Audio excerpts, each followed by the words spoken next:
네, 시청자 여러분 안녕하십니까. 대한민국 최고의 방송 스픽스가 제공하는 왁자지껄 지금부터 시작하겠습니다. 저는 김용민입니다. 반갑습니다. 네. 예. 자, 오늘 최고의 또 정치 패널 세 분을 제가 소개하도록 하겠습니다. 우선 정치학 박사이신 우리 김종욱 박사님 어서 오십시오. 네, 안녕하세요. 네. 김종욱입니다. 자, 그리고 우리 임세은 민생경제연구소 공동소장님 어서 오십시오. 네, 안녕하세요. 네, 자 그리고 김종대 전 의원님 어서 오십시오. 안녕하십니까. 네. 네. 세 분의 공통점이 있습니다. 뭐, 청와대 경험이 있으시다. 아. 맞죠? 그러네요. 네. 저하고 이제 김종욱 박사는 저기 노무현 정부 때, 그때 참여정부에서 같이 있었고, 임세은 우리 소장님은 그 뒤에 문재인 정부에서 네, 문재인 네. 정부 때 계셨고, 네, 제가 아무것도 모를 때 김종대 의원님이 저를 다 케어해 주시고 청와대에서.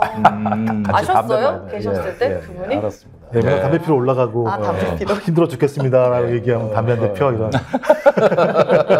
여기 위에 연민 위에. 저는 저기 벙커에 있었고, 전 벙커에 있었고.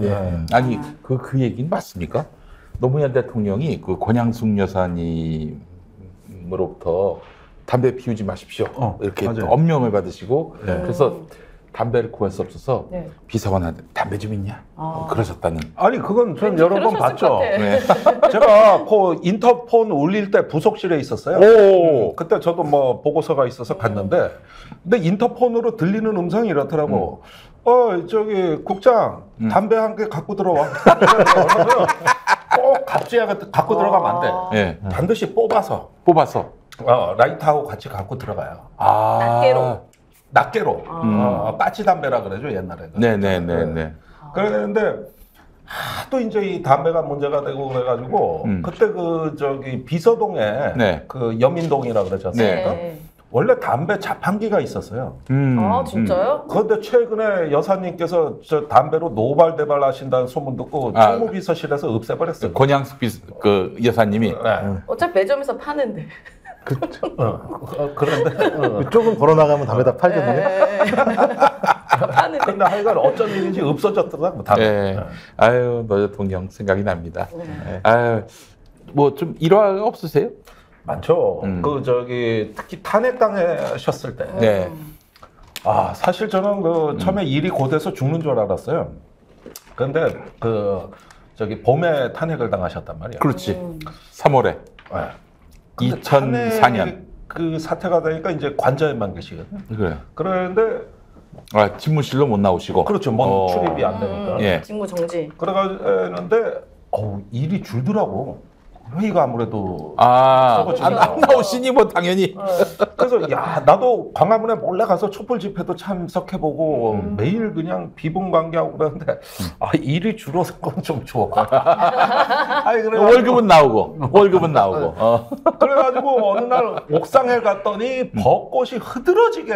그렇지. 북악산을 그냥 근데 그 다음 날인가 대통령께서 그 출래 불사춘 그 말이 나오는데 그 말 듣는 순간 좀 뜨끔했죠. 난 어제 봄을 만끽했는데 대통령께서는 봄은 왔지만 봄 같지 않다. 출래 불사춘. 아이고 내가 이거 또 그래서 좀 가슴이 찔렸는데 사실은 그때 옥상에서 벚꽃 구경하면서 같이 그 오후를 즐기던 사람 중에 한 사람이 있어요. 누구예요? 그 박수현. 충남 부지사 했었던 분이죠. 아니요, 정책수석, 김수현. 아니 김수현 말고 박수현. 박수현 국회의원. 예, 국회의원 그렇죠. 홍보수석 했다. 시민사회였어요 그때. 시민사회. 거기 계셨구나. 근데 자기도 와서 그냥 비서관들 데리고 와서 옥상에서 벚꽃 보고 좋아하고 내려갔는데 이 가만히 생각해 보니까 이거 좀 우리가 이거 이래도 되는가 싶더라고. 사상 초유의 그 탄핵 소추된 상황이어서. 그렇습니다. 예. 김종욱 박사님은 또 우리 임세은 소장님은 또 어떠셨는지. 저는 제 꿈은 뭐였냐면 이제 일을 하면서 하늘을 볼 수 있었으면 좋겠다. 그렇지. 이제 벙커에 있었기 때문에요. 밖에 아무것도 없었던 상황이고. 또 빵카 계셨지. 탄핵 이건 아니건 저희는 벙커에만 있었었거든요. 그래서 저는 이제 그래서 대통령을 직접 뵌 적이 별로 많지 않았어요. 근데 이제 마지막에 퇴임하고 난 다음에 봉화를 내려갔는데 그 특유의 좀 겸연쩍어 하시는 모습이 있는데 저희들 보자마자 아이고 미안합니다. 어떻게 하다 보니까는 정권이 넘어갔네요. 그러시면서 민주주의가 그런 거죠. 제가 참 미안하긴 한데 그래서 민주주의에 대해서 다시 열심히 고민해 보려고 합니다라고 말씀하시면서 되게 좀 예를 들면 언제나 겸손하시고 민주주의 원칙을 뭐 재임 중이건 퇴임 중이건 지키려고 노력하셨던 모습들, 저런 모습들이 검찰의 저 간악한 수사 때문에 저렇게 된 모습. 그러니까 전 적어도 좀 민주주의의 중요한 상징적인 인물이 검찰이라고 하는 잘못된 권력에 의해서 큰 사달이 난 사태를 보면서 좀 너무 가슴이 아프고요. 근데 그런 일이 다시 또 지금 벌어지고 있다라는 사실이 더 가슴이 아프고 그래서 뭐 좋은 경험보다는 껌껌한 지하 벙커와 또 이제 아픈 상처를 갖게 된 노 대통령의 마지막 모습 이런 모습들이 좀 더 많이 기억이 납니다. 우리 임 소장 대변인, 부대변인 하죠. 네. 거기도 아주 바쁜데죠. 저 같은 경우에는 방이 창문이 없었어요. 그러니까 어떻게 창문이 없을 수가 있지? 이게 청와대가 굉장히 낡아서요. 이렇게 계속 이렇게 넓혀가는 과정에서 복도를 막 방으로 만들고 이러면서 벽을 세우고 이러다 보니까 제가 있었던 방은 창문이 없어서 밖에 비가 오는지 눈이 오는지 뭐 하는지 알 수가 없습니다. 그래가지고 나가서 이렇게 봐야 이제 뭐 비가 온지 알았어서 저도 비슷한 벙커와 비슷한 생활을 약간 했던 것 같고 또 저는 제가 2020년 4월 달에 들어갔어요. 총선 끝나고. 그렇지. 네, 근데 그 당시에 또 코로나가 뭐 계속 발생하고 있는 상황이라서 대통령을 최대한 이렇게 아주 가깝게 보고할 일 아니면 좀 많이 멀리 떨어뜨렸던 그런 기억이 있습니다. 대통령께서 안전하셔야 되니까. 네, 그렇죠. 근데 그래도 가끔 문 대통령이 그 직원들 밥 먹는 식당에 한번 내려오세요. 그러면 이제 우리가 느낌이 딱 옵니다. 대통령이 올 것 같은 느낌. 그러면 이제 뭔가 부산스럽고 이게 책상을 딱 막아요. 그래서 거기서 근데 메밀국수를 좀 좋아하셨는데 그때도 이제 코로나니까 어쨌든 내려놓으셨지만 다들 약간 좀 멀리 했는데 제가 한번 가가지고 대통령님한테 식사 맛있게 해주시오. 그때 이제 갑자기 경호원들이 막 잡고.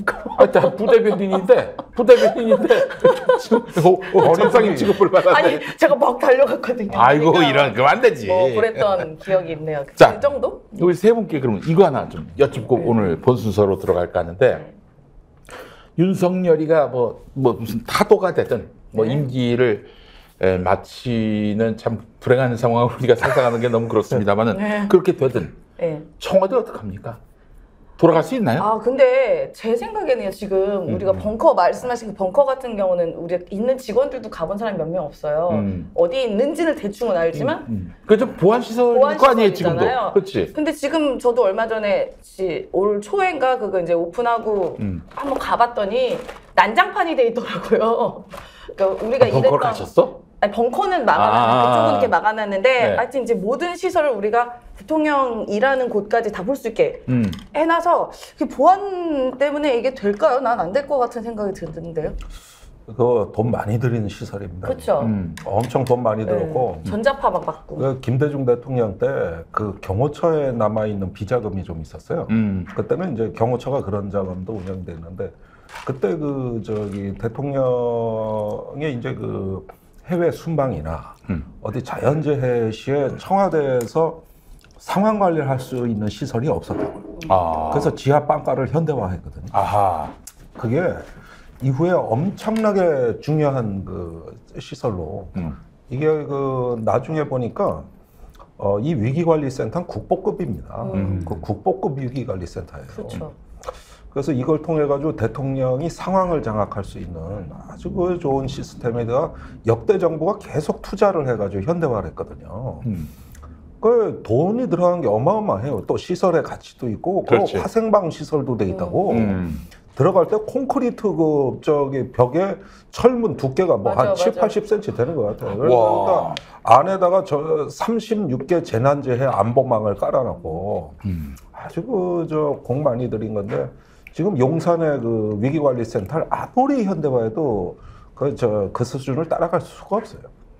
그래서 언젠가 이 정부가 끝나면 다시 한번 그 활용할 수 있는 시설을 점검을 해서 저 용산으로부터 빠져나오는 게 낫다. 그렇죠. 예.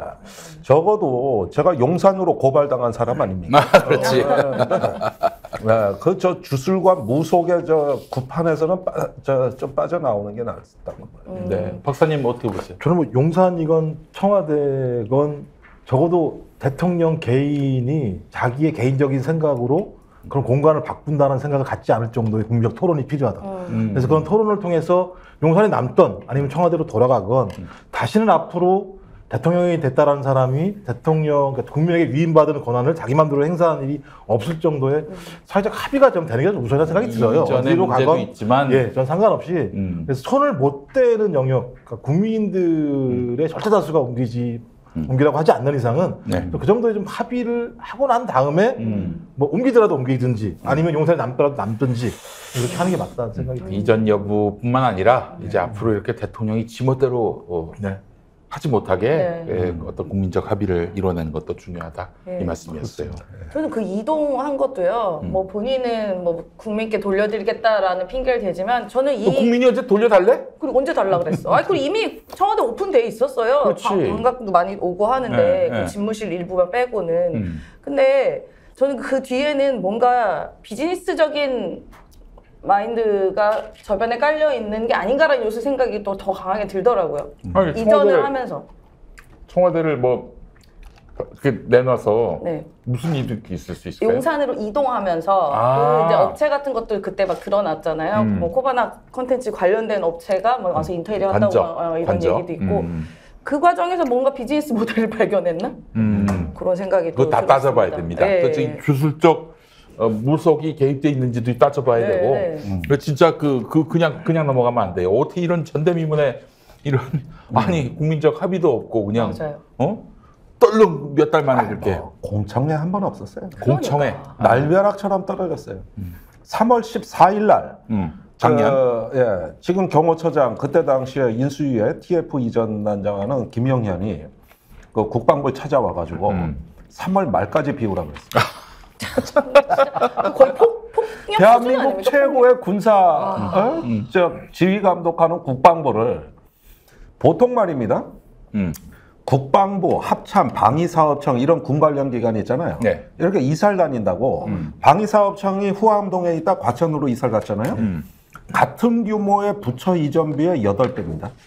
이사 비용이. 그러면 다른 데는 왜 이렇게 짓고 왜 이렇게 그러면 군 관련 기관이 이사 비용이 7배, 8배가 나오냐? 보안 때문이지. 그 망을 옮기는 것 때문에.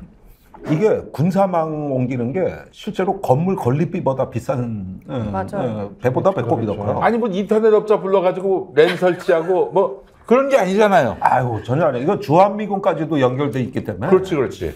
그래가지고 방위사업청 이전할 때 저기 다른 부처 이전비에 8배 들었습니다. 그 중에서 90%가 망 시스템 설치비예요.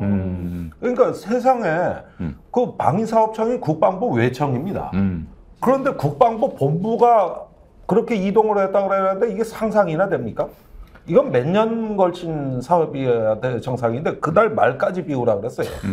그런데 이제 문재인 대통령이 예비비 집행을 따져보겠다 해가지고 늦춘 거거든. 그래가지고 정권 출범하던 그 시점이 이사 기간에 이제 정권이 출범한 거거든. 일이 이렇게 된 거예요. 그런데 돈 안 준다고 막 돈만 있으면 당장 내보낸다 뭐 그러는데 야 국가의 그 국방의 최고 기관이를 그렇게 생각하는 거 보고 아주 경악하는 거지. 우리는 경악하는. 아니 근데 저기 갑자기 생각이 났는데 그 왜 그 대통령 그 지키는 경찰이 총알 6발을 잊어버렸잖아요. 아직도 못 찾았습니다. 아직도 진상규명 안 됐습니다. 그래서 무슨 일만 있으면 사람들이 이렇게 정부에서 대통령이 이상한 짓 하면 도대체 그 총알 6발은 어디가 있는 건가? 그거 100일 경비단인데 소총도 잊어버렸다고 한번 하셨거든요. 진짜? 어디 총도 하나 잊어버렸어요.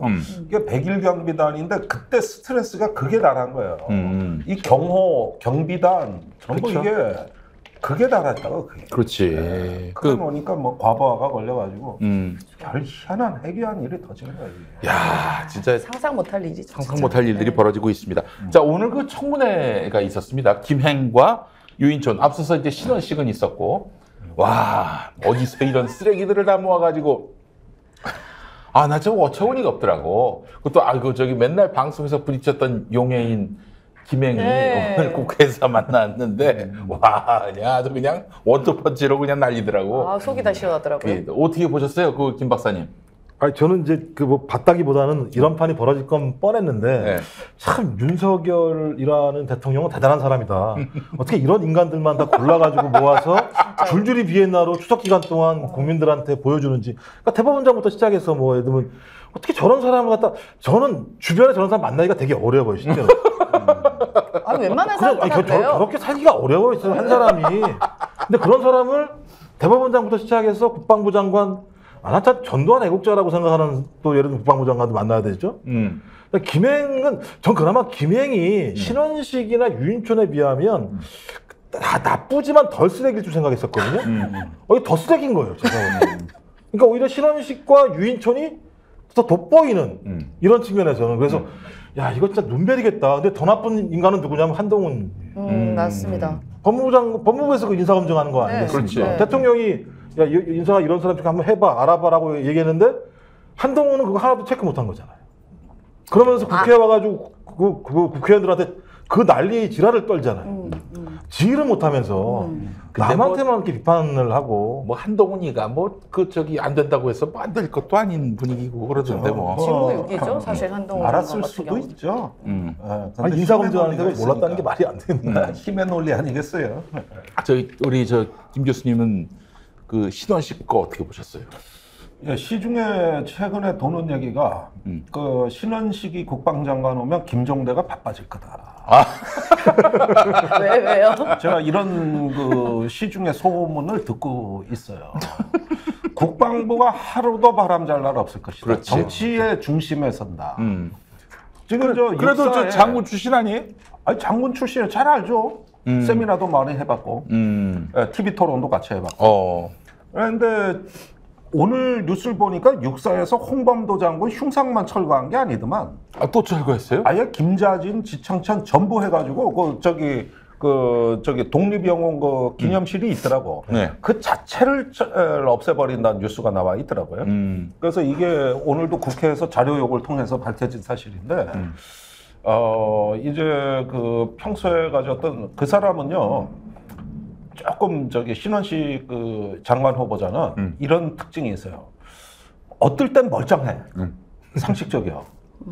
근데 도저히 그 멀쩡한 신원식 같지가 않은 이상해지는 시점이 와. 저 전광훈 집회 나갔을 때. 예. 열에다가 또 어디 저기 점잖은 자리 오면 또 멀쩡해. 그러니까 이게 이제 그 주기가 있나 봐요. 그러니까 이제 이 양반이 조금 이제 오버하는 그 위험 구간에 진입했다. 데인저 존에 들어왔다. 이랬을 때는 이제 정신 없어질 거란 말이에요. 이럴 땐 정신 없어질 거라고. 그리고 저기 그게 예를 들어서 그 국방에 있어서 아주 중요한 어떤 그 결단의 시간들 그때 오판할 수도 있다 이 말씀입니까? 그렇죠. 그러니까 뭐 잘못 보고한다든지. 예, 제가 예상으로는 이거 정말 중요한 얘기인데 제가 지금 이렇게 유심히 보고 있는 건 유엔사가 수상해요. 지금? 예, 아무리 봐도 수상해. 그 주한미군 아니에요, 유엔사가. 그런데 이게 나토와 연결되는 국제기구로 지금 변모하려고 독일은 유엔사 회원국이 아니거든요. 근데 독일 장교가 와서 참모부에 근무를 하고 있다. 그러니까 이제 이걸 다국적 군사령부 국제 나토화된 나토와 연결되는 이거 아무리 봐도 수상한데 엊그제 지난주거든요. 그 빈센트 브룩스라고 전 주한미군 사령관이 깜짝 놀랄 말을 했어요. 주한미군과 주일미군이 지휘체계가 분리돼 있다. 이걸 통합하겠다. 그 매개체로 유엔사를 활용하겠다. 이게 여의치 않으면 극동군사령부, 과거에 메가더가웨가 하던 그걸 창설하겠다. 이거를 적극 검토해야 된다고 하는데 처음 주장이 아니라 이미 제가 보기엔 검토에 시작된 것 같고 그러면은 이 유엔사 위상은 완전히 달라지는 거예요. 이제 여기 저 주일미군, 주한미군이 하나의 군대로 통합되는 거거든요. 한미일 군사 동맹이 되는 거네요. 예. 그런데 이게 지난번 8월 18일 날 캠프 데이비드의 삼국 정상회의를 통해서 이걸 논의할 수 있는 여건이 이제 성숙됐다. 이렇게 덧붙인 거거든요. 네네. 그리고 한미일 그 삼국 군사 동맹은 지금 뭐 아세안이다, 인도 태평양이다 이거 말입니다. 다 액세서리야. 본질은 딴 데 있어. 한미일 삼국이 대망 비상사태에 대한 공동 계획을 수립하는 겁니다. 그 만약에 유사시 발생되면 자동 참전.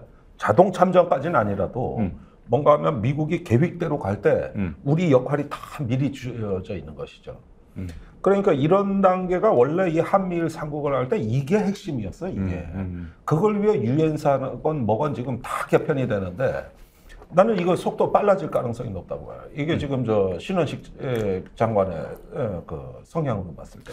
그 지금 평택에 지금 뭐 미군이 있는 거 아니겠습니까? 네. 유사시가 발생되면은 평택이 표적되는 거 아니에요? 그렇잖아요. 네. 미군이 적군이 되는 건데 우리 영토에도 뭐 폭탄이 날아들 가능성 이런 거는 아니 그러니까 지금 그런 거까지 해가지고 어떤 그 인도 태평양 전략이건 한미일이건 간에 모든 핵심은 전 대만 사태가 원래부터 핵심이었고 그것 때문에 한 거다. 또 우리 저 그러니까, 의원님 보시기에 그 대만과 그 중국이 충돌할 수 있다고 보세요? 아니 지금 저 윤석열 대통령이 저렇게 서두르는 이유는 반드시 충돌한다고 믿기 때문에 그런 거예요. 2027년을 믿는 겁니까 지금도? 반드시 충돌한다고 믿기 때문이거든요. 그러니까 이런 면에서 하나의 어떤 그 주술적 파국에 완전히 지금 이게 뭐 모든 외교안보 정책의 출발점입니다. 지금 이 문제가. 그렇게 되면 어떻게 됩니까? 대만과 중국이 충돌한다. 그 빈센트 브룩스 사령관이 다른 미국 문서에 제가 찾아낸 게 있는데 아주 친절하게 그런데 이런 비밀 계획은 중국을 자극하지 않기 위해서 비밀리에 해야 된다고 또 덧붙여놨어. 나 웃기대나 참네. 아 진짜 환장하겠습니다 지금. 그러니까 이 이야기 뭐냐면은 이제 그 대통령이 지향하는 대한민국은 안보 지상주의 국가예요. 무슨 얘기냐? 안보 국가가 출연한 거예요. 안보 국가는 어떤 의미에서는 경제적인 상호 의존. 한중 간에 이 경제가 얽혀 있잖아요. 여기서 상호 의존에서 얻어지는 경제적 이익을 포기할 수도 있는 결단을 내리는 국가. 안보를 위해서 경제를 포기할 수 있는. 그렇죠. 그래가지고 그 경제를 안보의 프레임에 종속시키는 나라.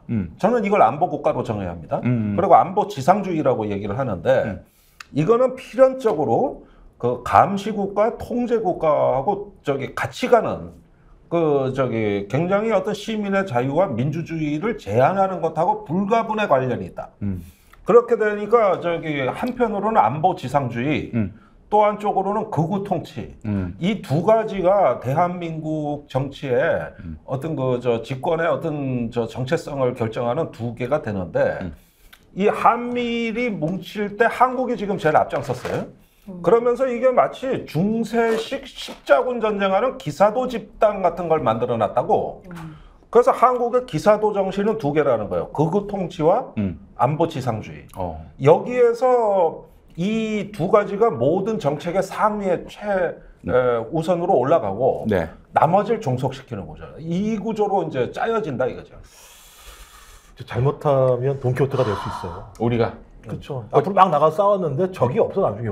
아니 김대 의원님 아시겠습니다만 미국과 일본도 마찬가지입니다만 자기의 전략적 이익을 위해서는 저희 한국 같은 국가들을 말씀하신 안보 국가로 갈 수 있도록 용인하는 측면도 분명히 있지만 그것이 자국의 이익이 안 됐을 때에는 한국의 대통령을 선착착 버릴 수 있는 게 또 미국이란 나라지 않습니까? 예를 들면. 예. 근데 지금 거기에 혼자 앉아가지고 지금 칼부림을 하고 있는 건데 윤석열 대통령이라는 사람이랑 하는 게 저는 상황 자체가 중국도 마찬가지입니다만 이 상황과 관련해서 충돌을 중국이 굳이 하려고 하지 않을 거예요. 지금까지 중국이 주로 했던 건 뭐냐면 안정적 상황 관리를 통해서 중국이 추구하고 있는 경제 발전이나 이런 것들 달성하는 측면이 분명히 있거든요. 전 그렇다면 미국이나 중국이나 어느 순간 그런 부분들을 우회할 수 있는 방법들을 찾으려고 노력할 수도 있어요. 또 게다가 지금 북일이 또 밀착되고 있다는 얘기도 있고요. 그러니까 그리고 일본은 균형 전략을 쓰죠. 내년 대선에서 미국 대선에서 트럼프가 그럼 이 판 다 깨져. 그래서 그럼 이제 다시 시작. 어떻게 해야 돼 진짜. 다시 시작. 그럼 또 트럼프한테 다시 가서 또 이거 해야 돼. 또 이산이 아닌가면 또 해야 돼요. 이산이 아닌가면 되는 거예요. 잘못했는데. 미국의 매파 그 군산복 합체가 단단히 또 대비할 겁니다. 원래 트럼프는 주한미군을 철수하려고 했던 사람이에요. 그렇지. 근데 막아냈잖아요. 한미 FTA도 파기하려고 했던 사람이에요. 근데 막아냈잖아.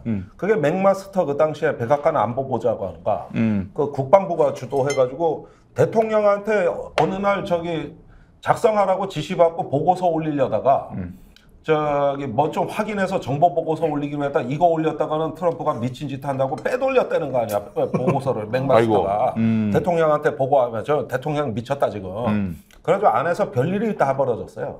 그래서 가까스로 막아내니까 분풀이로 방위비 분담금 6배 내놔. 이렇게 된 거거든. 그게. 원래 방위비 분담금이 목표가 아니라 주한미군을 빼겠다였어요. 그러니까 6배나 올리는데 너희들 계속 주한미군 둘래? 이거였군요. 그럼 돈으로 해. 이렇게 된 거죠. 아니 그것도 아니면 돈으로 내든가 뭐 이런 발상이었군요. 그렇게 된 거예요. 그렇게. 실제 공화당은 이제 우크라이나 지원에 반대하고 있지 않아요? 그럼 그게 이제 모든 지금 게 저 다 하원 의장 그렇죠? 해임에서 그게 구체적인 원인이 도화선이 된 됐던데 겁니다. 난리가 났어요. 하원 의장 네. 해임으로. 그것 때문에 지금 한국 금융시장이 다 박살이 나고 있습니다. 지금. 아니 지금 이게 지금 제가 연휴 기간에 본 네. 국제 뉴스는 지난 일주일이 가장 충격적이었어요. 이번에 미국 하원에서의 의장 해임 사태의 최대 피해자는 우크라이나입니다. 지금 현재 임시 예산 체제에서는 긴급히 지원해야 될 250억 달러가 갈 수가 없습니다. 그런데 지금 우크라이나 전황이 심각합니다. 폴란드하고 슬로바키아가 더 이상 우크라이나의 지원을 못하겠다고 발표해버렸습니다. 아이고. 네. 그러니까 자유주의 연대가 균열이 되고 있어요. 이런 상태에서 러시아가 완전히 회복했습니다. 그 IMF 발표가 나왔는데 올해 러시아 경제 성장률 1.3%, 내년에 1.5%로 전망치를 내놨고 러시아 자체 발표는 2.8%예요. 우리나라보다 한국보다 높아요. 그런데 척에 작년에 저기 우크라이나 전쟁 때 미국이 뭐라 그랬습니까? 특히 로이드 오스틴 국방장관이라든가 저기 설리번 그 국무장관이 뭐라 그랬어요? 이번 전쟁에서 러시아를 실패 국가로 만든다. 그러면서 강력한 경제 제재를 해가지고 체력을 소진시켜 버린다. 이거였거든요. 그럼 전문가들 얘기는 민간 경제의 30%가 초토화될 거라고 봤습니다. 그런데 지금 발표된 수치는 성장하는 국가 아니야? 그렇죠. 그러니까 제가 볼 때 실패한 국가인 거죠. 본래 방식대로 가면 경제 성장이 떨어져야 되는데 떨어지는 거 실패한 국가가 된 거죠. 그렇죠. 그러니까 이게 이런 상황이 되는 데다가 저기 요거 뭐 조금만 설명을 드리자면 그 미국이 원하는 전쟁은 우크라이나가 도와준 무기를 집중해서 크림반도와 러시아에 있는 길목에 있는 헤르손을 여기다 공세를 집중하면 이 크림반도와 러시아 본토 간의 신경과 동맥이 끊어지는 이런 거를 이게 바로 미국식 전쟁관인데 네. 젤렌스키는 그걸 한 게 아니고 도네츠크 루안스크에서 잃어버린 마을 하나 땅 한 뼘 더 참게 거리로 다 했는데 이 러시아가 만든 방어선의 길이가 3,000km가 넘어요. 네. 견고하게 요새화돼 있어요. 네. 지금 휴전선 200km밖에 안 됩니다. 오. 그러니까 여기서 마을 하나 뭐 이런 거 찾는 걸 국민들에게 보여주려는데 넓으니까 이 전선을 집중하지 못하고 대부대 전투를 한 게 아니라 소부대, 대대급 이하의 그 산발적 전투만 하다가 무슨 성과가 있어? 네. 사람은 많이 죽고 무기는 엄청나게 써먹고 그런데 이렇게 되니까 서구가 경악한 거지. 무슨 전쟁을 저렇게. 그런데 6.25 때도 우리는 낙동강 전투에다 매달릴 때 메가더는 그런 게 아니라 인천 상륙작전을 하잖아. 네. 이게 레프트 훅. 네.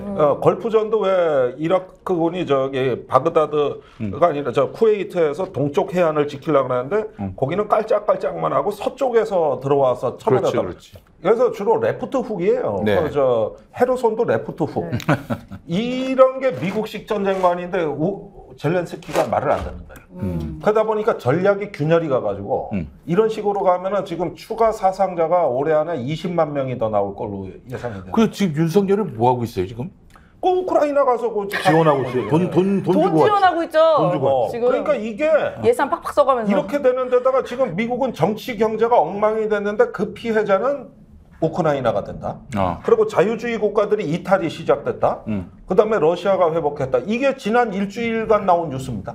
게다가 이거 한번 보십시오. 이거. 미국 금리가 네. 폭등했고. 10%대로 올라갈 나 수 진짜 있다. 그 뉴스 보고 진짜 지금 보통 문제가 아니에요. 우리나라 경제신문사들 찾아가가지고 진짜 침 뱉고 싶더라고. 아니 그 새끼들 저기 뭐라고 그랬습니까? 이제 미국 금리 내려가니까 여러분 빚내서 집 사세요. 이지랄 떨었던 놈들이에요. 아니 실제로 지금 우리나라 같은 경우도 50년 담보대출까지 나와서 사실상 이 대출 지금 가계부채 세계 1위인데도 불구하고 대출을 오히려 더 조장 했었습니다. 가계부채를 50년 동안 어떻게 갖출 거야? 20살 넘으면 그때부터 노예지 뭐. 근데 노예로 사는 거지 평생. 지금 우리나라랑 벌써 지금 금리 차이가 2% 아직은 2%가 나는데 7%로 바뀌면 2배 차이가 나거든요. 금리 차이가. 우리나라 금리 안 올릴 수가 없습니다. 현실적으로. 자본이 다 빠져나가게 되니까. 지금 가계부채 1인데 어떻게 할 겁니까? 이 대책이 있어요 지금?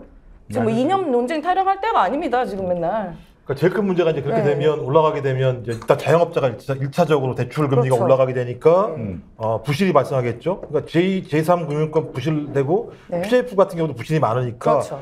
와르르 오게 되면 일단 금융권이 무너지는 문제뿐만 아니라 부동산 시장 같은 경우도 작살날 수가 있거든요. 다 연결돼 있죠. 경제가 완전히 예를 들면 그러면 내년 초가 지나게 되면 상황이 매우 어려질 수 있는 측면이 분명히 있어요. 그 연휴 전에 그 금융감독원 쪽에 있는 빨대들이 한 얘기가 지금 저축은행 부실을 감추고 있다. 막고 있는 거죠. 아예 수면 위로 올라오지 못하게 그냥 누르고 있다는 거야. 그 총선 전까지 누르지 않겠어요? 그렇겠죠. 근데 총선까지 어떻게 누를 수 있을까요? 지금 미국에서 이렇게 발생하고 우리 금리가 이제 인상될 수밖에 없는 상황이 발생하다 보면 이게 터질 수밖에 없습니다. 누른다고 눌러지지가 않을 거고요. 결국은 지금 뭐 주식도 어제 박살났죠. 오늘도 그랬고 다 뭐 박살나고 지금 채권 시장 다 무너지고 있고 그러다 보면 이제 국채 무너지다 보면 이제 회사채들 다다다닥 무너지면 그러다 보면 회사 부도나고. 그러다 보면 경제 위기가 나오는 겁니다. 지금. 아니 그러니까 이게 좀 산발적으로 준비되어 있는 상황이에요. 이게 이렇게 봐야 돼요. 그 미국 역사상 말이에요. 그 전쟁 중에 감세를 한 사람은 조지 부시밖에 없어요. 이라크 전쟁하던 2003년에 조지 W 부시. 예. 그때 총 3천억 달러 감세했습니다. 낙수 효과 하면서 부자 감세 이런 거를 했다고. 그랬는데 이라크 전쟁이 500억 달러 하면 된다 그랬는데 그 이후로 20년간 8천억 달러 들었어요. 아이고야. 밑 빠진 독에 물 붓기로 됐어요. 근데 그 전에 감세는 해놨어. 근데 2005년, 6년, 7년 되는데 전비가 기하급수적으로 증가했습니다. 그러는 상황이 되니까 한쪽에는 지출, 한쪽으로는 감세로 정부가 비실비실했는데 2007년부터 모기지가 터져가지고 2008년에 금융위기가 왔어요. 그 사태가 왜 그렇게 악화됐냐면은 초기에 빨리 개입을 안 해서 그렇게 된 거죠. 그렇지. 막지를 못한 거예요. 근데 왜 못 막았느냐 하면 그때가 재정이 아주 안 좋았어요. 그러니까 그 3천억 달러 감세한 데다가 전비 지출이 다 국채가 돼버리니까 얼마가 빚이 늘었냐 하면은 어마어마하게 늘어난 빚에다가 이렇게 돼가지고 자신감이 없어서 빨리 개입 못하다 재앙을 키운 겁니다. 그때 헨리 폴슨 재무장관이 그 사람이 그 우유부단함이 전 세계 재앙을 몰고 왔다는 거예요. 그러면 지금 보자고. 지금 정부가 우리가 감세를 60조를 해줬어요. 네.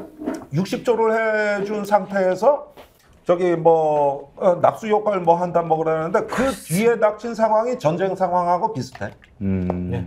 지금 상황이. 네. 지표상으로 보면 그래요. 또 세스펑크가 지금 60조까지 수출에다가 부진에다가. 그러면 이게 내년 상황에서는 어떻게 되느냐 하면 올해 통합 재정 수지 적자가 93조입니다. 사상 최대액입니다. 그러면은 내년에 이제 급히 막아야 될 게 어디서 뭐가 터질지를 모르는 지금 상황이에요. 그러면 이거를 재정으로서 초기에 막는 방법밖에 없는데 지금 이 상황에서 그럴 여력이 나오겠습니까? 없습니다. 그게 바로 미국의 2008년의 교훈이에요. 그게 바로. 근데 전기료 오르고 가스료 오른다 그러고 이제 또 뭐 모든 물가가 다 오른다 그러고 지금 서민들은 주머니에 돈이 없는데 정말 그러니까 내일이 1,250원에서 내일이죠. 1,400원으로 오르는 게 내일 지하철 요금이 또 150원씩 오르죠. 기본. 이런데 뉴스가 보통은요. 이런 상황들이 발생하면 보통은 다른 뉴스들 다 무너지고 지금 정부 큰일 났다. 경제 무너진다. 이런 뉴스 막 나오지 않습니까? 그러니까 왜 이렇게 조용합니까? 이 위기가 그 민주정부 때 그랬던 거 아니야? 위기가 와도 민주정부 때 오는 게 좋지. 이런 쓰레기 정권에서 위기가 오면 보도를 안 해, 이 인간들이. 아니 IMF다 뭐다 하는 게 이렇게 보면은 하나의 어떤 정권이 집단 사고에 갇혀 있을 때 대단히 위험한 순간이 오거든요. 그러니까 그때도 IMF 때도 그랬고 우리가 그 뒤에 이렇게 보면은 의사소통이 잘 되고 그다음에 정부 내 생각이 다양성이 있어야 돼요. 그런데 하나의 이데올로기를 이렇게 획일화되면은 그룹 싱킹이라고 집단 사고가 고조됐을 때 재앙이 터졌습니다. IMF 때 누가 외환위기 대통령한테 그럴 리가 없다고 다 보고 미루다가 그 지경 된 거죠. 그렇죠. 그 뭐 일설에 의하면 당시 대통령께서 그 국제통화기금으로부터 이 구제금융 받아야 된다 이렇게 얘기했더니 우리 대통령께서 못 알아들으시고 뭐 국제통화요금? 대통화 요금이요? 경제를 잘 모르는 대통령이라고 얘기를 했었으니까요. 아니 뭐 IS에 머리는 빌린다면서요. 그 머리 도대체 어디 갔어? 빌리는 머리. 뭐 그런 설이 있었어, 설이. 아니 썰이 많지. YS는 그런 류의 썰들이 많죠. 아 근데 난 그분이 좋아. 정말 좋아. 아니 심지어 근데 윤석열 이 사람은 머리도 안 빌리잖아. 본인이 제일 똑똑한 줄 알잖아요. 문제는 지금. 게다가 59분을 말하니까. 이게 보수 인사지만은 그 대한의사협회장 하신 그 최대집 회장 그 양반은 그렇게 보더라고. 딱 그 자기가 보니까 알코올 의존 상태가 심각하다. 알코올 의존 상태는 알코올 중독 그 전 단계인데 자기가 한 말을 까먹어. 까맣게 잊어버려. 그래서 어제 윤석열과 오늘의 윤석열이 서로 싸우잖아요. 네, 그렇지. 했던 말이 계속 모순되고 있으니까. 근데 행동을 봐도 비행기 내려올 때 보면 항상 비틀비틀거리잖아요. 그렇지. 저는 그게 하나의 뭐 그 증거라고 봐요. 알코올 의존증에 있는 거. 본인 가서 김건희 씨한테 가서 막 악수하고. 김건희하고 약수를 해? 자기 마누라하고? 몰라. 제일 황당한 장면이었어. 최근에 그러니까 본 이제 정말 여러분 위기를 우리가 좀 실감하고 먹구름이 다가오는 게 아니라 먹구름이 이미 덮고 있는 상태예요. 이럴 때는 뭐 방법은 두 가지입니다. 우선 빚이 없어야 하고요. 두 번째로는 대통령을 바꿔야 합니다. 기회를 빨리 하는 게 더 시급해 보입니다. 이거 정말 심각해요. 그래서 사실 다가오는 강서구청장 선거가 정말 역사의 한 획을 그을 수도 있는 선거가 아닐까 싶은데 그 얘기는 또 잠시 후에 하도록 하고 광고 좀 하겠습니다. 자, 술 마실 때 좋은 친구 술겜입니다. 숙취는 술을 마시면은 알코올이 몸에 들어가서 분해되는 또 그 과정에서 생성되는 아세트알데히드 때문인데요. 이걸 빨리 없애야 숙취가 해소됩니다. 자, 네이버 평점 5점 중에 4.9점 검증된 상품이 되겠습니다. 음주 후에는 꼭 술겜 한 포 복용하시기 바랍니다. 술겜의 진정한 효과는 음주 후 한 포가 발휘합니다. 그러니 음주 후 한 포가 정말 중요해요. 다음날 숙취가 남았거나 음주 후에 한 포 복용을 하지 못했을 경우 아침 공복에 한 포를 드시면 숙취가 말끔하게 해소됩니다. 숙취가 남지 않았다면은 아침 복용을 하실 필요가 없겠죠. 뭐 굳이.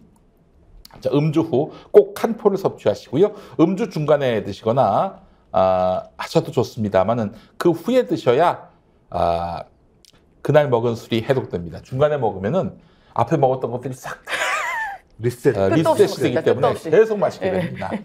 그런 부작용을 우리 임세은 소장이 경험을 하셔가지고 그렇습니다. 임세은 소장도 좀 그래서 다 마신 다음에 이거 드시고 있어요. 자, 선물에도 좋은 술겜은 검색창에서 영한네이처를 검색하시거나 031-323-2559로 주문하시기 바라겠습니다. 자, 이번에는 또 이게 자민경, 달팽이 크림, 그리고 콜라겐 스틱 여러분들께 소개하도록 하겠습니다. 자, 75%의 할인가로 여러분들께 봉사하고 있는데요. 11만 6천 원입니다. 네. 이게 원가가 그렇고 11만 9천 원에 이렇게 받으면 또 11만 6천 원에 받으면 우리가 광고하기가 좀 그렇잖아요. 요걸 무려 2만 9천 원! 11만 6천 원이 아니라 2만 9천 원! 가격 너무 차이 나네. 네. 누적 판매 1,000만 개. 1,000만 개. 엄청난 거죠. 1,000만 개. 압도적인 특가 구성에다가 선물 포장 서비스까지 달팽이 점액 여과물로 영양, 보습, 장벽까지 하나로 완성합니다. 자, 보습 관리 역시 스픽스몰에서 스픽스몰에서 만나보시기 바라겠습니다. 자민경 달팽이 크림이 되겠습니다. 네, 여러분 많은 사랑 바라겠습니다. 이게 보통 이제 지금 환절기가 또 됐잖아요. 이게 건조해지거든요, 굉장히. 그래서 이렇게 점액질이 이렇게 있습니다.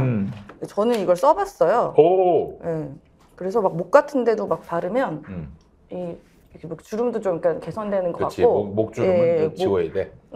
출마하시는 분들은. 아니 뭐 패널들 차별 대우하는 겁니까? 먼저 이거 사용해 보시고 이런 건 좀. 아니 뭐 제가 또 미리 약간 좀 사용해 봅니다. 이런 거는 또 우리 저 임수연 소장께서 더 잘 알지 않으시겠어요? 그래서 이렇게 끈적끈적한 게 이게 점액질인데요. 굉장히 흡수가 빠르고 좋습니다. 밤에 좋아요. 듬뿍 바르고 자면 다음날 아침에 뽀해져요. 좋습니다. 제가 그 오전에 이러는데 석학이신 김준혁 교수님 말씀에 의하면 군뱅이와 달팽이가 그렇게 좋은 거라고 그러더라고요. 이렇게 화장품을 만들어서 하면 이거 달팽이로 만들었다니까 달팽이. 되게 좋겠죠 기본적으로. 우리 김준혁 교수님이 굉장히 좀 이 역사계에서 알아주시는 분인데 너무 여기저기 많이 나오시니까 그분의 가치를 조금 우리가 깎아서 보는 측면이 있어요. 정말 훌륭한 분이고 아니 이런 분이 국회에 있어서 막 그렇게 홍범도 장군 사건 났을 때 역사 전쟁 때 그거 단호하게 이렇게 한마디 하시고 얼마나 멋있어. 그렇죠. 있으나마나 쓸모없는데 수박들이 지금 너무 많아요. 국회에. 그래서 참 그게 걱정입니다. 그래서 좀 우리 임세현 소장님 같은 분도 가시고 그러면 얼마나 좋을까 이런 생각도 들고. 자, 그래요. 지금 이제 보니까 이균용 대법원장 후보자 내일 이제 임명한 표결이 있는데 김종욱 박사님 어떻게 될까요? 민주당에서는 내일 당론 정한다고 하지 않았습니까? 그러니까 어떻게 될까요가 아니고요. 이걸 통과시키면 안 되는. 당연하지. 부결시켜야죠. 아무리 이균용이가 훌륭해도 나는 통과시키면 안 된다고 봅니다. 그러니까 제가 보니까는 뭐 그런 거더라고요. 처가회사 비상장 주식 보유 10억 재산 신고 누락, 공익자윤리법 위반. 그래서 10억을 누락시킬 수가 있나? 뭐 1, 2천 원도 10억이 돈이 아닌가 보죠. 보니까 그분 입장에서는. 그다음에 뭐 비상장 주식 배당 내역 비공개, 처가회사 법인 쪼개기, 본인 자녀 쪼개기 증여 수익, 자녀 증여세 탈루, 너무 많아. 자녀 해외 계좌 재산 신고 누락, 건강보험법 위반, 농지법 위반, 아들 김현장 학부생 인턴 아빠 찬스. 이런 내용들이 다 의혹이에요. 아니 이거 압수수색 해야 되는 거 아니에요? 이게 임명이 아니라? 그러니까 실제로? 이런 사람 조국 수사하듯이. 이런 사람이 대법원장이 되면 우리 국민들이 사법부는 참 재판을 정의롭게 할 거야라고 신뢰하겠습니까? 그 다음에 또 대통령과 친분이 있다고 해서 강조했잖아요. 이제 표결한다는 걸 아니까 그때 나중에 가서는 친분이 있는 게 아니라고 말을 바꿨습니다만 상권 분립 원칙에 입각하더라도 대통령과 친분에 있는 사람이 소위 사법부에 수장이 된다고 얘기하면 누가 사법부의 독립성을 인정하겠습니까? 근데 지금 민주당 내가 취재를 해보니까 나 정말 어처구니가 없대. 이균용 대법원장 그 부결 당론은 안 된다. 왜요? 그 이유 중에 하나가 더 나쁜 놈이 나올 수가 있다. 부결시키면.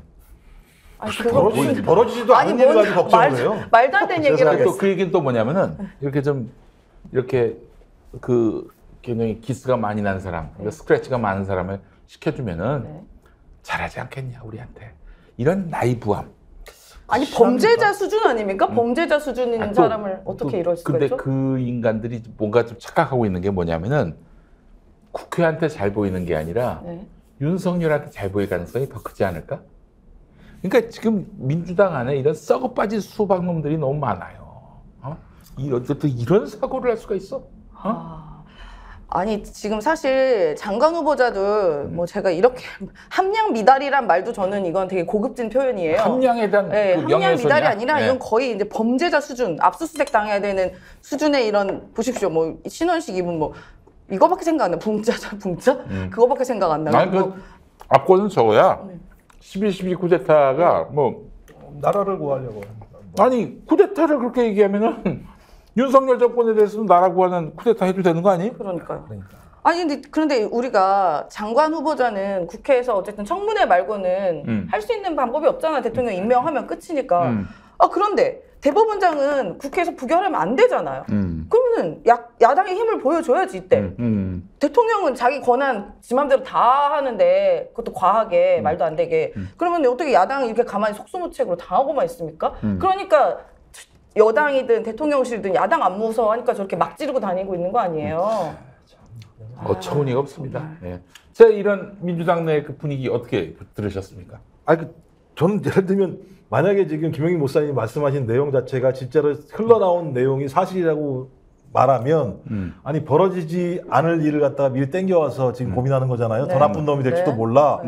더 나쁜 놈이면 더 나쁜 놈 부결시켜야 되는 거예요. 또 부결시켜야지. 아니 어떻게 나쁜 놈을 대법원장을 시킵니까? 정의를 구현하는 하나의 잣대를 갖다가 사법부에 준 건데 거기에 수장이 정의롭지 않은 사람이고 다음에 올 사람이 더 나쁜 놈일지 모르니까 지금을 통과시키자고 얘기하면 이게 무슨 뭐 애들 장난치는 것도 아닌 거잖아요. 아니 그럼 예를 들어서 도둑이 집에 왔어요. 그러면 도둑 안 잡을 겁니까? 왜? 도둑 지나고 나면 더 무서운 뭐 살인범 올 것 같으니까 안 잡을 거예요? 무슨 말도 안 되는 해괴한 논리입니까? 그러니까 지금 민주당이 썩어 빠진 놈들이 너무 많아. 이거는 내일 만약에 그 이균용 안이 부결되지 않는다. 그러면 저기 21대 국회는 내일로 문 닫아야 돼요. 이것도 무기명인가요? 그렇지. 무기명입니다. 인사투표는 다 그래. 인사투표는. 그러니까 핵심적으로 입법부에 대해서 국무총리와 그다음에 대법원장에 대해서 표결권을 줬다는 건 입법이 우위에 있다는 거고 그렇지. 국민을 대의해서 이 사람들이 독립적으로 그런 일을 행할 수 있는지 없는지에 대해서 판단하라고 준 거예요. 그럼 입법부는 거기에 맞게 판단을 하면 되는 것이고 인사청문회에서 민주당 그 인사청문회 위원들이 뭐라고 했습니까? 다 부적격이라고 얘기했잖아요. 네. 부적격이라고 얘기했으면 부결시키는 게 맞는 거예요. 근데 돌아와서 이러저러한 정무적인 판단을 가지고 한다고 얘기하는 건 이미 이 법 취지에도 어긋나는 행위들을 민주당 스스로 얘기하는 거예요. 그렇지. 전 이 행위는 말이 안 된다. 내일 그 당론으로 정하지 않는다. 그러면 홍익표 원내대표도 이제 더 이상 희망 없는 사람이야. 아니 그 정도 집권으로 못 합니까? 그리고 도대체 그 국민들 중에 누가 이균용이가 대법원장으로서 적합하다라고 생각합니까? 심지어 판사들 사이에서도 그치. 어떻게 저런 사람이 대법원장이 되냐라고 사법부 내부에서도 비판의 요지가 많아요. 비판의 목소리가. 그런데 어떻게 국회가 갖고 있는 당연한 권한을 이렇게 행사를 하지 않습니까? 그럼 국민의 대표를 왜 합니까? 국민들이 이렇게 답답해하는데. 그러니까 당론으로 안정해서 당대표 사지로 몰더니 그러니까요. 이번에는 또? 당론으로 안에서 저렇게 문제가 많은 사람을 대법원장으로 앉혀놓는 민주당에 대해서 국민이 야 니네들 참 앞으로 국가운영 잘할 수 있는 놈이야 라고 생각할까요? 일단 내일 한번 보자고요. 그래서 저기 적어도 160구석 미만으로 나온다. 그러면 이제 죽어야지 이제 이 당은 뭐 더 이상 뭐 희망이 없는 거지. 아니 우리 김종대 네. 의원님이 그 정의당에서 이제 국회의원 하셨잖아요. 네. 정의당 상황이 너무 궁금한데 정의당 지난번에 그 이재명 대표 6표 가결. 이제 체포동의안 가결 당론을 정했잖아요. 6명 다 그럼 가결표 던진 겁니까? 결단코 아닙니다. 결단코 아닙니까? 확인했습니다. 확인까지. 오. 어떻게 확인해요? 당사자하고 깊은 대화. 뭐 사람이 네, 한 6명밖에 그렇고요. 안 되니까 확인 가능하지. 우리는 다 가결한, 그러니까 부결한 것처럼 하는데 가결한 사람 맞잖아. 6명을 상수로 계산해보낸 건 큰 실수예요. 이거 팩트 체크를 안 한 거고. 그러니까 다시 말하면 민주당의 이탈자가 더 많다는 겁니다. 그렇죠. 29 플러스 알파인 거죠 무조건. 자, 그러면 제가 한번 예 아니요로 답해 주십시오. 류호정, 장혜영은 가결표 던졌다. 근데 이름을 대라 그러면은 나는 그렇죠. 그거는 이거는 국회법에 대한 도전입니다. 아, 그래요? 네, 그러니까 최소 2명이라는 것까지 내가 밝혀드렸고 나이 많은 쪽이라고 내 말. 그거 다 말씀하신 거예요. 그 류호정, 장혜영은 아니네. 그러니까 구체적 이름만 얘기하지 알았어. 아, 나이가 많은 2명. 너무 궁금한데요. 예. 제가 알긴 알겠습니다만 너무 궁금해요. 남자가 있습니까?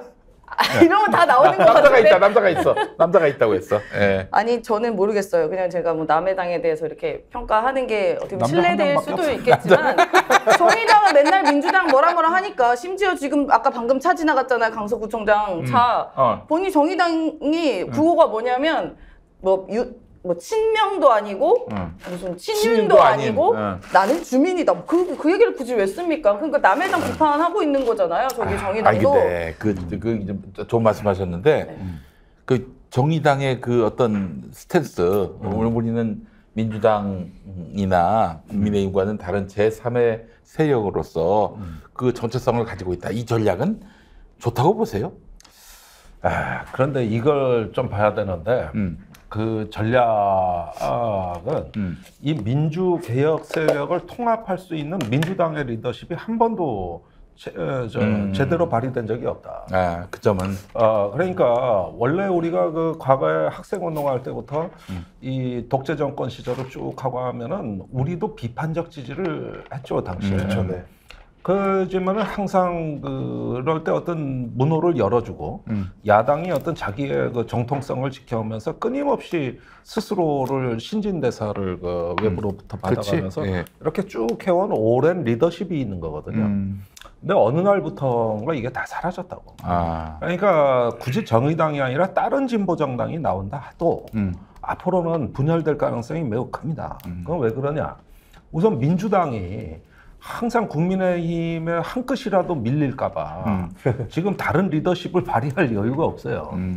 그러니까 이런 점에서 참 저는 가슴 아프게 생각하는데 사실 민주개혁, 그 다음에 지금 문명사적인 전환을 앞두고 있는 때인데 이럴 때 좀 미래로 갈 수 있는 어떤 큰 하나의 그 빅텐트를 치고 거기에 하나의 엄브렐러 역할을 해줘야 되는 게 원래 그 저기 중도정당 민주당이었다고.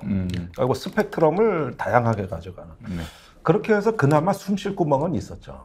그런데 지금 앞으로는 제가 보기에는 이제 그런 식의 어떤 그 시대적인 남로는 다 사라지고 한 석이라도 더 이러다 보면은 사실은 굳이 정의당이 아니라도 이제는 어렵다. 연대가 이러면서 정치가 조금 굉장히 그 어떤 면에서는 좀 약간 퇴행을 했다고 저는 봐요. 어떻게 정의당이 계속 계실 겁니까?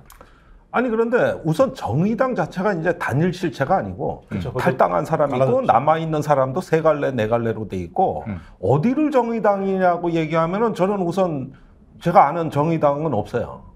존재하지 않습니다. 존재하지 않아요. 당 비대되지만 당은 없다. 그리고 저기 제가 남아 있는 거는 여의도를 보고 남아 있는 게 아니고 저번에 이태원 참사 때는 화물연대 파업이 있었습니다.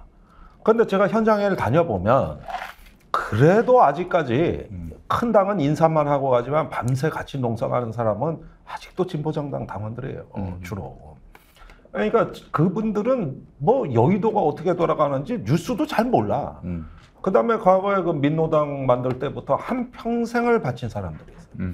그러니까 그분들이 있고 지역에 가서 만나는 그 의미 때문에 못 나가는 거지. 여의도 정치는 아는 바도 없고, 거기 중에 누가 정의당을 대표하는지 알 수 없다. 그러나 저 사람들은 한때 옛날에 대학로에서 길바닥에서 아스팔트에서 한여름을 다 새카맣게 따가지고 할 때 그 민노당 만들고 할 때 희망이 있었어요. 이제 우리를 대의하는 최초의 한국 정치가 열린다고 하는 그거에 열정에 불타가지고 그때 그 희망을 가지신 분들이 아직 남아있거든. 저기 한때 젊었을 때 칼 맞아가며 노동조합 하셨던. 그렇지. 또 저기 광주에 얼마 전에 이제 제가 16주기 갔다 왔는데 윤상현 열사. 네네. 윤한봉 열사, 윤한봉. 예. 그분이 민노당 창당위원이고, 김진숙 노동위원도, 저 민주노총 지도위원이라든가, 굉장히 관여한 사람들이 많이 남아 있습니다. 그래서 차마 그분들한테까지도 실망감을 드릴 수가 없어요. 내 입장에서는. 그러니까 뭐 당원들이 잘못한 건 아니죠. 당원들은 뭐 그냥 일반 당원들이 있다 보니까. 근데 지금 문제는 일부 의원들이 문제이고 거기에 실망하지 않겠습니까? 특히나 저는 심상정 의원 어쨌든 오랫동안 대표를 하셨는데 그래도 진보에서 그래도 활약을 하셨던 분인데 지금 그동안에 1년 있었을 일들을 보면 윤석열 대통령도 그렇게 막 세게 얘기도 안 하고요. 오히려 뭐 김건희 편들고 이러지 않았습니까? 저는 그래서 도대체 왜 저럴까? 왜 저렇게 윤석열은 쩔쩔매지? 너무 이상한 거예요. 근데 본인이 뭐가 잘못한 게 많이 있으신 것 같아. 지금 여러 가지로. 아니 그런데 그런 거는 들은 게 있어서 저는 그럽니다. 예단인데 제가 뭐 그분 비서실장도 했고 그런 어떤 사연들은 잘 알죠. 그런데 요즘 거기 당무나 당의 의사결정에 심 대표는 거의 개입 안 합니다. 지금 당대표 이정미 전 의원이에요. 거의 개입 안 해요. 그런데 계속 심상정이고. 항상 그런데 화살은 심상정 의원한테 가죠. 근데 그거는 대선 이후로 저기 정치개혁 특위회는 거의 저기 현실 정책에 관여한 적이 없다고요. 그러나 말은 많이 따라다니죠. 또 이제 화가 난 분들도 많이 있고 그러는데 제가 가끔 만나서 확인을 해봐요. 뭐 들리는 얘기가 있으면 사실인가 확인을 해보고 그러는데 그 심 의원하고 민주당은 위성정당 창당하는 순간 끝났어요. 원래는 심상정 의원 자체가 연합주의자예요, 사실은. 그런데 그 옛날에 그 독일 공산당 대표였던 로자 룩셈부르크가 알지. 그 저기 삼인당의 사주를 받아가지고 힌덴부르크 군대에 살해당하지 않습니까? 살해당했어. 너무 비참하게. 그것이 유럽 공산주의 사회주의 운동사의 유명한 형제 살해 사건이라고 해서 지금까지도 그것이 거의 뭐 1차 대전 끝나고니까 그게 뭐 거의 100년이 다 지난 지금도 그게 화제가 되는데 100년 가까이 됐죠. 그런데 지금도 그게 화제가 되는데 사실은 그와 비슷한 사건이 위성정당 창당하고 그 직후 총선이었어요. 그 이제 민주당이 그 진보 정당을 뭐 완전히 그 자기들의 뭐 어떤 수하로 놓고 그 민주당의 이익을 위해서 너희들이 역할을 해야 된다 이런 식의 사실 모멸감을 준 부분도 있어요. 없지 않아. 그런데 진보 정당 역시 지금 큰 대의에서 철체절명의 상황에서 뭐 참 이해를 할 수 없는 우리는 그들과 달라야 해. 우리는 우리의 노선을 가야 돼. 이 고집을 견지하다가 그 진보 정당을 돕고 싶은 그런 민주 시민들마저도 등 돌리게 만드는 이런 우를 범하는 거는 참 여러 가지로 참 이해를 할 수가 없는 대목이기도 하고. 그러니까 지금 그럴 수 있을 것 같아요. 그러니까 민주당 이 지난 대선 때 제가 확인한 거는 정의당은 뇌사 상태예요. 뇌사 상태. 네, 그런데 제가 이제 한 1000통 넘게 전화를 돌려봤거든요. 그때 당시. 그런데 내가 아는 정의당이 아니에요. 제가 2015년에 입당할 때는 정말 큰 당이었습니다. 대단했죠. 그때가 아주 호감도는 항상 여야 통틀어 정의당이 제일 많이 나왔습니다. 그럼 노회찬 의원도 계셨고. 네, 그때가 지지율은 떨어져도 항상 호감도는 우리가 1등이었어요. 근데 지금 그것마저도 꼴찌거든요. 그런데 그 5분의 4가 나갔다고 보면 돼요. 형식적으로는 반은 나갔지만 남아있는 사람도 의리상 당적은 유지하지만은 당비를 끊는다든가 이제 이런 방법으로 해서 무언의 항의를 하시는 분들이 많아요. 지금 재정이 굉장히 어렵다는 거 맞습니까? 네, 뭐 빚이 40억이 넘는. 아이고야. 그러니까 저기 항상 그럴 때 저도 이제 작은 당의 서름을 잘 아는데 국고보조금이 나옵니다. 그러면 어떻게 나누는지 아십니까? 어떻게? 우선 국고보조금의 50%를 양당이 나눠가죠. 그렇죠. 그럼 나머지 50%는 어떻게 하느냐? 이제는 의석수대로 나눠. 그러니까 또 양당이 또 가져가? 그렇지. 두 번 수령하는 거예요. 그 다음에 특수활동비는 어떤지 아십니까? 아예 비교섭 단체는 대상에서 제외시켜요. 그러니까 이게 돈을 이렇게 나눈다는 거는 의석이나 권한도 다 이렇게 나눈다는 뜻이에요. 그러니까 무슨 얘기냐? 이게 보니까 뭔가 진보가 조금 될 만하고 우리가 이제 민심을 닮은 국회, 국민을 닮은 국회 뭐든 만들어서 좀 될 법하면 항상 큰 당이 치고 들어와. 그래가지고 마지막 한 톨까지 다 썰어먹고 간다고. 그러면 우리는 구경도 못 해본 돈들이야. 그 공중에 붕붕 떠다니는 돈 왜 봉투에 담아오는 그 특수활동비라고. 근데 그건 죄송한데요. 그러니까 예를 들면 방송이나 유튜브나 이 정의당 얘기를 하잖아요. 그러면 PD분들이 인상을 쓰세요. 시청률이 안 나와. 이게 참 중요한 얘기임에도 그러니까 불구하고 이게 제가 꼭 정의당 얘기가 아니라 저는 큰 당에도 있고 작은 당에도 있어봤는데 내가 왜 이 정치가 왜 이렇게 한국 정치가 개판인가 이런 생각을 수도 없이 해봤단 말이에요. 그리고 그 찬란한 민주항쟁이나 촛불혁명을 했는데도 왜 세상이 나아진다는 느낌이 안 들까? 항상 고민은 이거였어요. 그런데 우리가 뭘 하나 어떤 큰 고비를 넘고 또 앞으로 역사가 나가고 할 때는 그에 맞는 옷을 입을 수 있도록 우리 스스로가 정치개혁의 열정과 이 소신을 잃어버리면 한국 정치는 그날부로 죽은 정치가 됩니다. 아이고. 그걸 가지고 자꾸 이렇게 가야 되는데 이게 될 법하면 이렇게 무너지고 제가 20년 동안 봤어요. 20년 동안. 그러니까 지금 저 윤석열 정치가 어떤 정치냐? 그 뭐 여러 사람들, 비판하는 사람들 만나는 거 그건 일도 없잖아요. 네. 어디서 이런 듣도 보도 못한 그런 극우 정치를 하나 보면은 방에 누워가지고 유튜브로 보는 거야. 소주 한잔 다 극우 유튜브 방송. 거기서 모든 진리와 지식이 다 나온다고 생각을 하고 있는 거예요. 예, 맞아요. 그러니까 정말 말도 안 되는 정치를 하는 이유가 아니 대통령 자체가 완전히 확증 편향이 빠져가지고 헤어나오지 못하는 거예요. 그 전화해서 고맙다 그러잖아요. 그런 얘기해줘서 잘 연락도 들었다고 연락도 많이 한대요. 고맙다고 얘기하고 누구 유튜버 직접 그 텔레그램으로 또 소통한다는 얘기도 네, 소통도 많이 한다고 하더라고요. 그 김태우의 공천이 그런 맥락이 아닌가라는 얘기도 있습니다. 그렇죠. 우리 여사님이 굉장히 또 애청하시는 방송이라는 소문은 전 믿지 않습니다만은. 네. 여사님 애청하는 거 이것저것 많던데요. 보니까 자, 그래요. 다음 주 아니 내일하고 모레죠? 네, 사전 투표 있습니다. 이 강서구. 네. 여기 저 방송하는 곳이 강서구인데 여기가 사선서구죠. 다음 주에 이제 그 수요일인가요? 예, 수요일입니다. 수요일에 이제 10월 11일 날이니까요. 예. 수요일. 결과 어떻게 예측하세요?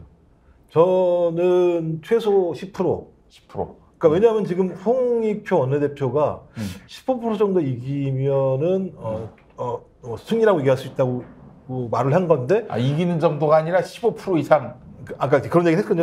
그러면 이제 아주 큰 승리라고 얘기했는데 저는 그 민주연구원에서 돌려요. 여론조사를 갖다가 아마 민주연구원에서 여론조사를 꽤 계속 돌렸을 거예요. 돌리고 온 자료를 보고 평균적으로 적어도 10% 이상의 차이가 나고 대충 보니까 많은 경우는 17, 8% 지난번 강서 3개 국회의원 선거의 평균 득표 차이가 한 17.8% 정도였으니까 이 정도가 왔다 갔다 했을 거예요. 그러니까 그 정도의 자신감을 가지고 40% 정도 투표한다고 치면 15%는 이기지 않을까라고 좀 판단한 것 같아요. 느낌에는. 근데 이제 당일날 투표율에 따라서 변동은 분명히 있겠죠. 그렇다고 하더라도 저는 10% 이상 정도의 승리를 할 거라 생각이 들고 그 정도 상황이 오게 되면 수도권에서 10% 이상의 격차는 매우 놀라운 내년 격차입니다. 총선을 또 시뮬레이션 할 수 있는 거 매우 아니겠습니까? 놀라운 격차입니다. 왜냐하면 수백 표 아니면 5,000표 차이나도 엄청나게 큰 차이가 있다고 얘기를 해요. 서울 같은 경우는. 근데 서울에서 그 정도 차이가 나면 제가 볼 때 수만 표 차이가 나는 거거든요. 그럼 수만 표 정도의 사람이 더 나와서 현 정권에게 응징 투표를 했다는 거예요. 민당을 지지하지 않음에도 불구하고 이 흐름을 6개월 동안 반전시킬 수 있을 만큼의 정치적인 리더가 없다. 나라에서 올라가서 뭐 쓴소리 한마디 할 수 있는 놈들이 단 한 명도 없다고 하더만 뭐 안보, 경제, 정치. 근데 뭘 기대해? 6개월 후에는 더 악화됐겠지. 그러니까 윤석열 정부는 10월 11일부로 전과후로 바뀔 가능성이 매우 크다. 저렇게 생각을 합니다. 우리 임세현 소장님은 어떻게 예측하세요? 저는 어제 현장에 이제 유세 지원도 갔어요. 그래서 이제 유권자들이랑도 많이 만나고 분위기를 파악했는데 일단 분위기는 김태우 쪽은 좀 많이 위축되어 있는 건 맞는 건 맞습니다. 그리고 또 여러 가지 상황이 안 좋은 게 또 이게 너무 명확하게 본인 잘못으로 이루어진 선거고 이 40억 세금 들어간다 이 부분에 대해서 또 강서 구민들이 뭐 도둑놈 아니냐고 뭐 이런 식으로까지 이야기를 하더라고요. 애교로 봐달라고 그러는데. 네, 그래서 강서의 애교쟁이 이제 김태우 후보인데요.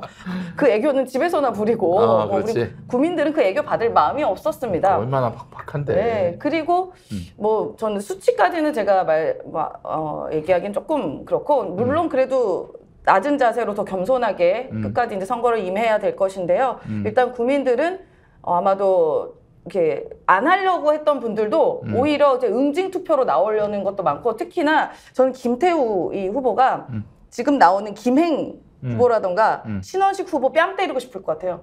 지금 계속 이런 뉴스 나오는 게 다 좋지가 않습니다. 그래서 김행 때문에 열받은 사람, 신원식 때문에 열받은 사람도 유인촌 좀 그나마 상대적으로 괜찮았어요. 그 유인촌이가 그래도 연기를 한 사람이기 때문에 사람들한테 잘 보이는 훈련은 돼 있어. 내용은 없지만 태도 같은 속은 텅텅 비었지만은 머리는 텅텅 비었고 그래도 유인촌이가 그나마 제일 나은 인사야 이번에. 나와 있는 뭐. 근데 본질은 찍지마 XX예요. 그렇죠.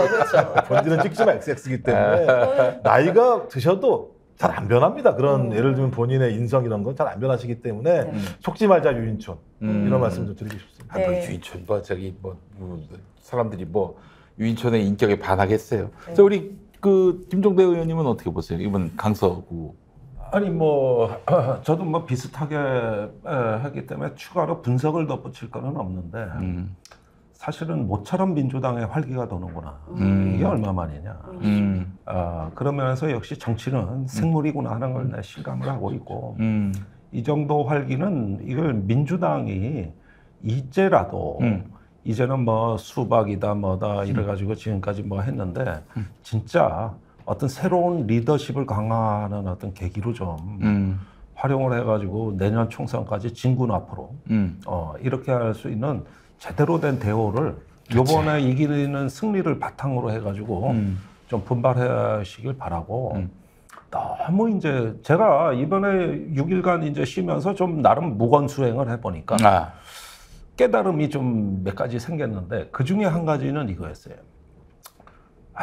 이렇게 윤석열하고 저도 참 피곤하게 싸우는데 저 윤석열하고 싸우다가 우리마저 괴물이 되는 게 아니야. 항상 그건 경계해야 된다. 그럼요. 저 괴물과 싸우느라고 나마저 괴물이 되는 거 아닌가. 이러지 않도록 정말 우리가 하고 우리는 자기 중심을 잘 지켜야 된다는 다짐을 하게 되는 거죠. 스픽스처럼 중심을 잘 잡는 언론이 있는가 하면은 우리 저 민주 진보 진영 안에도 그 가세연 같은 유튜브가 생기는 건 아닌지 스스로 늘 경계하고 돌아봐야 됩니다. 팩트가 우리의 유일한 명분이고 그렇죠. 또 우리를 지켜주는 그런 보호막이다 이런 생각을 갖고 방송을 해야 하는 것이고요. 예, 그런 저희가 이제 전례가 있는 거죠. 그러니까 전두환과 싸웠던 학생운동과 노동운동이 그 시대의 소명으로 싸웠습니다만 말씀하신 그 과정에서 괴물이 되는 사람들이 발생해요. 왜냐하면 적과 싸우기 위해서 여기도 마찬가지 위계 조직을 가져야 되거든요. 예, 학생운동 같은 그렇죠. 경우 학생운동, 전대협 의장님 뭐 이러면서 그래서 예를 들면 그 위계를 지키지 않으면 사적으로 폭력을 행사하기도 했었고 따기 이런 건 제가 볼 때 기본적으로 이런 게 있어서 그런 것들을 나름의 이제 90년대 민주화 과정에서 잘 풀어나갔어야 되는데 그렇지 못한 또 부분들이 분명히 있었기 때문에 말씀하신 것처럼 윤석열과 싸우되 누구를 위해 싸우는 것이냐. 그건 예를 들면 지금 힘들고 어려운 사람들을 위해서 그렇지. 그들에게 복된 미래를 만들기 위한 어떤 프로그램으로서의 그들을 척결하는 거지 내가 이걸 척결해서 그 자리를 차지하겠다라는 식으로 접근하게 되면 윤석열과 다르게 없는 상황이 되기 때문에 김성대 의원님 말씀하신 것처럼 좀 저도 건강한 방식으로 미래지향적인 방식으로 우리가 전투를 벌여도 전투를 벌여야 된다고 생각을 합니다. 근데 좀 전투 벌이는 사람이라도 좀 더 나왔으면 좋겠는데 누가 지금 그렇게 많이 하고 있어요? 아니 그런데 그것도 제가 드릴 말씀이 있는 게 기다려야 됩니다. 기다려야 된다. 그러니까 앞에서 우리가 외로울 때는 좀 야속한 건 사실이에요. 사실 박근혜 탄핵 때도 처음에 다 소수가 했던 겁니다. 얼마나 박근혜 3년 6개월간 시민단체가 침체돼 있었습니까? 그렇지. 최악이었어요. 그러는 가운데서도 자기 자리를 지키고 준비한 사람들이 있고 언젠가는 우리가 이 어떤 그 세상을 좀 바꿀 때가 온다. 그래서 희망은 어디에 있을까? 이걸 자꾸 고민한 창조적 소수는 있었던 거거든요. 근데 지금 많은 사람이 결합 안 하는 건 사실이에요. 그러지만은 그거를 우리가 탓할 수가 없는 거죠. 대신 더 창의적으로 잘함으로써 그분들이 나오실 이유를 더 만들어드리고 기다려주고 그때까지 그 에너지를 유지하고 보존하는 이것도 중요한 거거든요. 소장님 뒤를 따르겠습니다. 통촉하십시오. 아유 정말 참 이게 사실은 저는 사실 이제 윤석열이가 검찰이 우리 한국 정치를 집어삼킨 이후에는 정치권이 리셋돼야 된다고 봅니다. 뭐 과거처럼 뭐 무슨 큰 보수 정당, 큰 뭐 민주정당끼리 나누는 이런 그 어떤 패권 중심의 정당이 아니라 가치와 이념으로서 다시 좀 정리가 되고 아울러 누가 더 국민에게 잘 봉사할 수 있을 것인지에 대한 경쟁으로 바뀌어야지. 이건 뭐 진짜 너는 죽여야 될 적이고 나는 살아야 할 절대 진리고 그런 게 어디 있어요, 그런 게. 예? 우리 정치가 좀 바뀌었으면 좋겠습니다. 근데 지금 이 시기에 정치의 새판짜기는 좀 상당히 어렵죠. 일단 윤석열은 끌어내리고 아니 일단 윤석열 먼저 우리한테 시비 걸잖아요. 국민한테 싸우자고 달겨들고 있지 않습니까? 아니 싸울 때는 결기 있게 단호하게 싸워야죠. 그러나 그 이후에 윤석열 이후 세계도 대안적 세계를 상상할 수 있는 그 능력도 중요한 겁니다. 그게 준비가 안 되면 우리끼리 싸워. 다음에. 그렇죠. 그런 상황이 옵니다. 예. 자, 스픽스에서 제공한 왁자지껄 오늘 순서 마무리하도록 하겠습니다. 저는 이렇게 갑자기 우리 기획 얘기 거의 안 했어요. 이제 기획 얘기. 기획 얘기하면 기획을 보러 가세요 지금. 인사청문회를 보러 가시기 때문에. 저기 기획 청문회를 보는데 내가 새로운 신조어를 개발했습니다. 항마력이란 말 들어보셨습니까? 항마력? 항마력. 항마력. 예. 그 정말 너무 보기 탁살 돋는 막 이런 거를 굳이 봐야 되는 능력, 이 항마력인데 행마력이 행마력. 행마력이라는 말을 지켜봐야 되는 그런 말씀하시는 상황입니다. 예. 자, 여러분 뭐 김행이나 뭐 유인촌이나 신원식이나 뭐 먼지 같은 인간들이죠. 뭐 오늘 쓰나 마나 아니야. 근데 오늘 우리 방송 너무 유익했어. 정말 여러분 다시 한번 꼭 들어주시면은 너무 감사하겠습니다. 예. 자, 오늘 방송 마치고요. 저희는 다음 시간에 뵙도록 하겠습니다. 여러분 고맙습니다. 감사합니다.